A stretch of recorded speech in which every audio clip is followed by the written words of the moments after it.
Hey, what's up, everybody? Welcome back to another Behind the Group podcast. I am DJ Keo. And I am Basil Barrington, and we are back with another film review. Okay, so we have something a little different today. Okay, today we are going to review, this is a film from it was created in 1987, but first of all, we could talk about that later. This film is Wicked City. Now, right now, IMDb gave it a 6.7, but don't worry about that. This film was released in 1987. Yeah, just ignore the rating. Forget Right, about that. exactly, right. And I think that they released the English dub version around 1992, 1993. We saw it on Amazon. Yeah, because there's a huge push for anime and manga type stuff in the 90s. Because that's when a lot of big movies came out back then, and it was like, "What, Japan makes movies? What?" So it was a big push then, and they threw everything over here. They threw everything in America. They were like, "Let's go." This is you have to find it though. You need to know somebody. You have to find it. Yeah. This is a shorty. This movie is a shorty. It's maybe like an hour, 20, 25 minutes long. It's not long at all, right? This is an anime. This is old school anime style. So, some characters are blue, some characters are really dark. You know what I'm saying? So it has that sort of old school anime patina to it, which is kind of cool. And not to mention it's an older film anyway. So, Keo, what was this film about? So basically, there's the world, and in Japan, and you have demons and humans had some kind of treaty, and the two sides are not going to fight each other. They're going to chill out. You can come over here. I guess you can go over there if you want to. I wouldn't go over there, but say you're free, and as long as you're not doing craziness, you're all right. Leave you be. And so every 500 years they have to renew the treaty, and they gotta get together and get back to being peaceful again. I have a question though. I always wondered this when I was watching it. I was like, how the hell did the humans get the demons to be like, let's sign a treaty? You guys are causing us damage. So what are the humans doing to the demons over there that the demons are like, yo, you know what? Let's do a treaty. Let's calm this thing down. We're doing too much. Yeah. What would happen?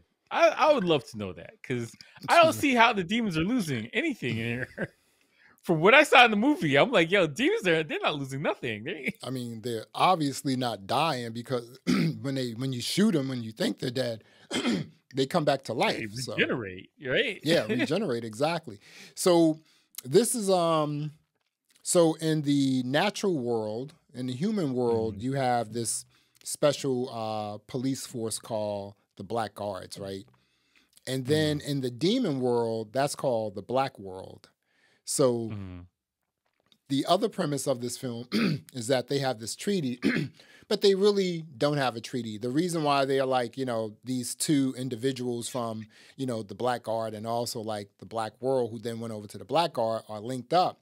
They thought that they had to protect this little Birdman looking guy so that he can sign the treaty, when in fact the He's little a creeper, man. Right, that guy is a creeper. Oh my goodness, the Birdman guy actually was put in place to protect the both of them, because they think that to move everything forward, to unify the Black Guard and also the Black World, it would be best if individuals from each world got together and had offsprings. Well, they had to make the genetics. They have to match. Right. Get two people, the genetics match, then they can get together. And the premise was interesting, for sure, 100%. Premise was interesting. Execution was A1. The animation style is pretty cool, and it. When you watch some current animation, two people be talking in the background and nothing else is moving. Yeah. In this thing, everything's the move, it's fluid, the movement's fluid, everything looks natural. It doesn't look weird, some weird robotic or whatever. Animation was A1, the style and just how how they drew everything. Because you gotta remember, back in the day, there's no computers helping anybody. No. They drew every frame. Wait, you think somebody sat there with a pencil and drew every frame, literally? I keep thinking about how, like back in the day in school when like the art teacher would like, write all these different, like draw all these different things on pages, then like flip the pages and it's like a movie. They had to do all of that. You know what I'm saying? hand. It's just like, and again, the patina, the style of this animation back in 1987, dude, it was phenomenal. I was just like, I mean, and the other interesting thing was like, I think Taki was the guy, but Taki was blue. And the female's name was Maki. So you had Taki and Maki sitting in a tree. Kissing. Like, dude, really? Taki and Maki? I mean, they made it real simple, right? I was just like, okay. Oh, boy, had a serious you're gun like too, these didn't two he? people get together. Done. Yeah. But man, this is when I saw this, I was like, oh, I was looking at the director's name, and so he has another film called Demon City. So this film is based on the Black world, right? So I'm like, oh, okay. The I may sequel. have to, yeah. I may have to check it out. I don't know what came first. It's gonna be raw as hell because this movie was raw as hell. All right? Oh yeah, it's like get ready for this. Get ready. There is 2024 sensibilities. Be prepared. All right. This is. Don't have the kids around because they do a lot in this film. You have sexual content, nudity. Just violence, women being disrespected. I mean, dude, it is a wild film, but it's art. One of the things about this film, and we was talking about this offline, is a lot of times when I see things where women are being like seriously disrespected in films, right? And you don't see that a lot in today's films, right? When I see stuff like that, I think about my wife. I think about all my sisters, my nieces. I'm like, oh, this may be too hard for me to watch, Yeah, man. Because there's assaults going on in this movie. Yeah, you know what I'm saying? So I'm just like, yeah. And I was just like, whew. But the way these people, like the Maki chick, right? Her defense mechanism, her strength or her superpower or whatever was, she had like the laser coming out of her like fingernails. Yeah. that was kind of crazy. What do you think? Yeah, like her style of fighting was kind of like samurai type thing. Like she's slicing everything, and you really see that at the beginning of the movie when he's fighting those guys at the airport. But like her style of fighting was cool. His style, because he had like a big, it's an alien gun, like he had like a super Black gun. World gun. I'm serious, man. It was crazy. He's like, yo, you getting body, you can get shot with that thing. Yeah. And it like the styles, everything was different. It was interesting. I'll put it like that. It was interesting, but you have to be prepared for 1986 sensibilities, especially 1986 Japanese sensibilities about what the world is going on. That's you got to be ready for that. You got to be ready for that. For today, good luck. People will be crying in the corner like they're not going to be used to something like this. This is it could be a tough film to watch for a lot of people, even though it's anime. And it's anime. And I'm thinking, right? Have I seen a movie like, I guess I'm talking about like maybe the last 5 or 10 years. Have I seen a movie where a woman or women were so disrespected in the film? And the answer is no, because filmmakers in North America, all over the world, they just don't make films like, you can't, that's not PC. You can't do that. No, I would say like in North America, for sure, they wouldn't do that. But like in some foreign countries, probably they would, they'll tackle that story. But like for sure, in North America, they would never. You don't get movies where women are in peril at all at this point. Yeah, everybody's smart. They can do it. They can figure it out. If they're handcuffed, they can unlock it themselves. Like you know what I'm saying? Like they don't need anybody to save them. That's where we're at right now. Which is, I don't like it because it doesn't allow people to be vulnerable. You're taking that part out of the repertoire of your storytelling. Is no one can be vulnerable anymore except guys can be vulnerable, beat up, whatever. No one cares about them. but like women can't be vulnerable. So like it's a part of the storytelling that's missing now. Yeah. Because everybody's a boss chick and everybody can get out of their own problems. They don't need help. You can't save them. They can do everything on their own. Like this is it. It's too like when I see somebody in the like an action movie and there's like a girl in there, I'm like, well, she's fine. That guy's not so much, but she's okay. I don't have to worry about her for plot purposes. Well, and so like it's interesting, like back in the day where they're like, yo, this is raw as hell. This is what's going on right now. So the black world of demons, right? So this is basically, it felt like two sort of super spy agencies. Let's just call them spy agencies, right? Yeah, that's the bulk of the story. Right. Two spy agencies working together. Who were competing against each other, trying to like knock the other one out so that they can completely have total dominance, right? This felt like the Citadel. This felt like the Beekeeper. Sure. This felt like what was that joint with old girl in it? The Heart of Stone. I mean, where you had these different, you know. Yeah. And this the spy thing with the bad guys changing sides, all that stuff. Do you think that those three movies and just movies like that in general, do you think that those people or those directors or creatives, they're like, yo, they saw this and they were like, what if we did something like that, but in today's sort of like storyline? I think for sure a lot of people got inspired by, you know, Japanese anime and styles. Because like, you know, for fighting and action, a lot of stuff copies what they did in these movies from back in the day. You know, so like that for sure, you know, people are inspired. I don't know for sure if they've seen this, but for sure they've been inspired by like just that style of filmmaking and, you know, what's going on in these other countries. So I think so. I think to some degree. I don't know anything specific from this movie, but yeah, like anime in general, yeah, for sure. Yeah. I said for sure like 18 times. It's like good. So apparently this movie is a cult classic. Another interesting. It reminded me of have you seen the movie Ninja Scroll?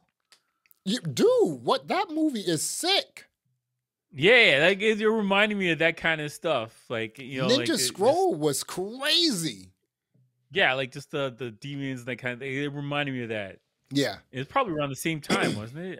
I think it was around the same time. You know what? Let me see. Maybe so. So here's another part in this movie, right? Ninja. Actually, I'm glad you brought up Ninja Scroll because that was actually a really good film, y'all.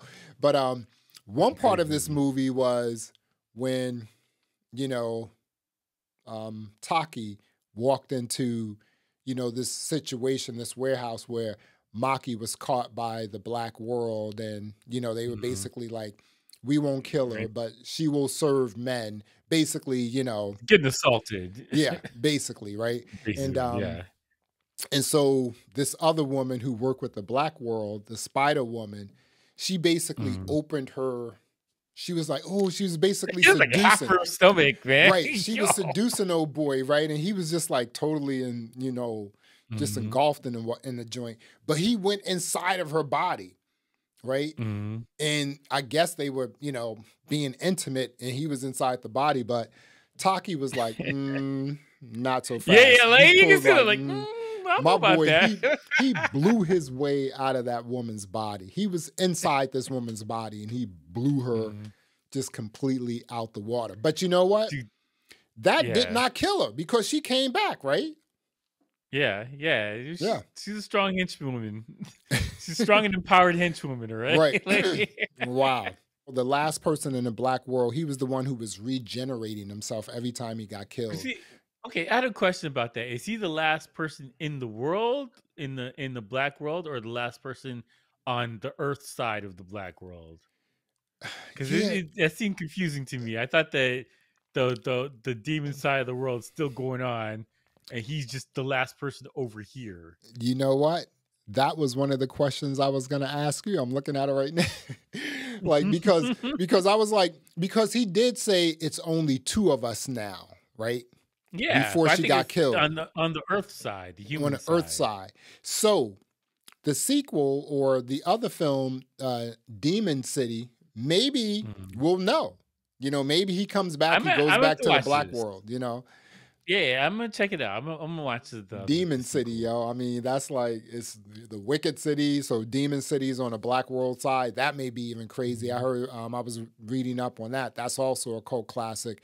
Man, there are so Mhm. many cult classics when it comes to Japanese anime. You know, these are the people who kind of like this. This is where all this stuff originated, right? And like I said before Mhm. in our last pod, the Japanese and the South Koreans, they are really good at predicting what may happen, what could happen, or what hasn't happened yet, but will happen very shortly. You know, and I'm just like, I mean, they got the gift here, you know. The Black Guard put these people in a position so that they can do what they were trying to accomplish: unify Mhm. the Black Guard and the Black world by having offsprings. So the little short bird guy said that you two have to create Mhm. all of these offsprings. I'm like, well, how many is that? To Adam and Eve that joint, man. he got to start from scratch. Okay, so you know what? Populate If everybody. it's just them two having like, 16, 20 kids, then we have to create a reality. They have to be the Duggar family too with like 16, 20 Yeah, kids. 20 kids. Octomom Like plus I want to one. see where the story's going. Like I Yeah. want to see because it was wild. Like putting saying wild is not a big enough adjective Yeah. to describe what happened. You put it in perspective. The movie's insane. What you're Yeah. watching. Hmm. At some point in time, you can't believe what you're looking at. Yeah. Especially like the visuals. You're like, what? Wow. Like, Somebody needs a hug. Like he needs some therapy. I mean, But it's cool though. So like it's this artistic freakish thing that's interesting. Like that's the best way. It's interesting. mhm. You can't deny it. You want to see what's Excuse me. going on, what's happening, and like the style of the animation is cool. Like Mhm. it's wild what's going on there. Like this is it. I'm a loss for words because this movie's so crazy. Right, but it's so It is cool. Uh-huh. crazy. It's cool though, but Can, it's crazy. can have you ever looked at an anime film and said, "Oh, that's an art house film"? I mean, you think anime Yeah, could be art yeah, house? Hmm. Do you yeah. think this film had that art house sort of feel or what? Well, because like they're basically taking risk and putting stuff on paper that probably wouldn't make it into a normal film. Hmm. Like what I'm saying, like so, like it by Not in default it America, is not in art North house. America, not in Canada, Oh not hell in no! Like Mexico. this is what I'm North saying. Like America, no. it's a classic, and people talk about it and people watch it back in the day, whatever, because it's taking risk. They're doing Yeah, things that you can't do. right. You cannot make a Spider Woman with the VJJ that goes up to her stomach. You can't do that. You can't do that, Her for JJ was bro. about like 6 feet tall. I was like, Like, bro, man. I mean, it was just, I mean, I was waiting for like the red carpet to literally roll out and say, like, come in. And it's bro, just like, bro. dude, she came as a It's spider, insane. Like, it sounds terrible. Like, as it's a, s- the mhm. inspiration and what these guys are doing is just so out there. It you, is out there. and you can also tell Especially.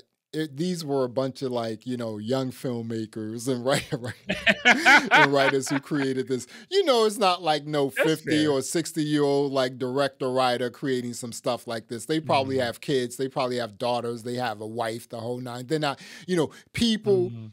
I think people who have that sort of like sense of family, who are married, who have kids, Mhm. who have sisters, the whole nine, like, I don't think they would create a film like this. This film feels and look like it was created by some young up and coming sort of like As a edgy sort young of single producers.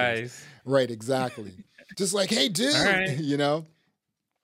But it was quite interesting, man. We're gonna leave it there, right? Yeah, we're gonna leave it there. We're This was gonna quite pause it right interesting. there.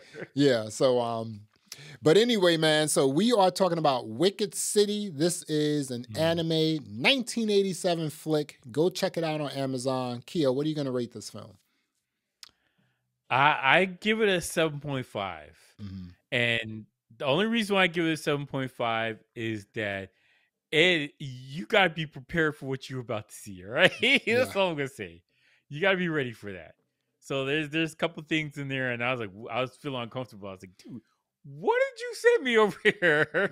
But it's like, I got through it. I'm like, all right, this is actually a good movie. But Yeah. it's definitely, the story it's telling is interesting, is compelling. Animation is pretty good, especially because they hand drew everything. You got to Yeah. put that in perspective. Because all the animation today is on a computer. Yeah. And, like they got, they bend the limbs and stuff. Like, it's easy. Everything's easy today. Somebody had to sit down and draw this thing. It probably took a couple years to do it, and the process was incredible for what you got. And like little things like them driving on the highway and just watching the light poles drive by, like, you had to do all that by hand. In the car, like, the lights were like passing by, like they were like the white lines on the road. I was just like, wow, this joint is crazy. Yes, this is not minor. You had to do all of that. Like, that's what I'm saying. It's a big deal. It's pretty cool. So animation back in the day, I have much more regard for it than the current stuff, because everything's by computer. It takes no effort to draw something on the computer. Like, it's done. It was a lot more. It was all about like things were done in the analog sort of way back in the day. You know what I'm saying? It wasn't just like there's no other way to do it. You had to do it that way. Keo, I am going to give it a 7.5 as well. You have to, when you watch this film, you really have to, understand the sensibilities, pack your sensibilities, and try to get through a couple of the scenes that are just kind of tough to watch. Again, like I said, even in 1987, a film like this would not be released in North America. It's just not PC. Oh, hell no. It would not be, again, like I said, it would not be released in Canada. It would not be released in America. It was NC-17, wasn't it? Something like that. It would not be. It would not be released. Beyond rated R. Yeah. It was past rated R. It would not be released in Mexico. It would not be released in North America. Now, there are a lot of films back in the day when you, like, if it was straight to DVD or something like that, you can find a film like that if you're into this genre, right? This subgenre, right? You can find a film like that. Straight to DVD, you can find a bunch of stuff. But that's why I'm giving it a 7.5. Like, I thought the film, the premise, the story, the arc, the whole nine, the film just had, like, everything about the film had this crazy sick patina that I was just, like, really loving. I would have given the film a 10, but those sensibilities, I can't give it a 10 because of that. It's rough, man. Yo, your stomach's gonna churn in some stuff in this movie. It's just like, again, as a matter of fact, when that one sensibility thing came up, I stopped watching the film right there, and then I actually picked up, the rest of it the next day. I was like, oh, I can't watch that. I mean, and here's the weird thing. Yeah, it's animation, but it's still there, Like, someone created this, someone put that together, and it's like, oh, you did that, So just, again, if you have those sort of sensibilities, come prepared. Let's just say that.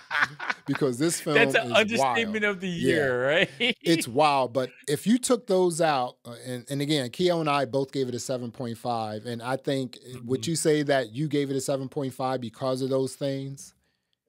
Yeah, it's a factor for sure. Because I'm like, I was watching, I was like, what the hell am I watching right now? I did. That's why I gave it a 7.5, because I'm like, those sort of things, like, just sort of, they kind of like, if you just took the story and you took this out of it, I would have rated it higher. But like, this movie's raw as hell. Yeah. All right. And like I said, that's what I'm saying. The patina of this film is so sick. You got to go check it out. It's available on Amazon. Go check it out. Well, there you have it. Thanks for checking out another episode of the Behind the Groove podcast. I am Basil Barrington. I am DJ Keo. Thanks for listening. Thanks for watching. And until next time, peace.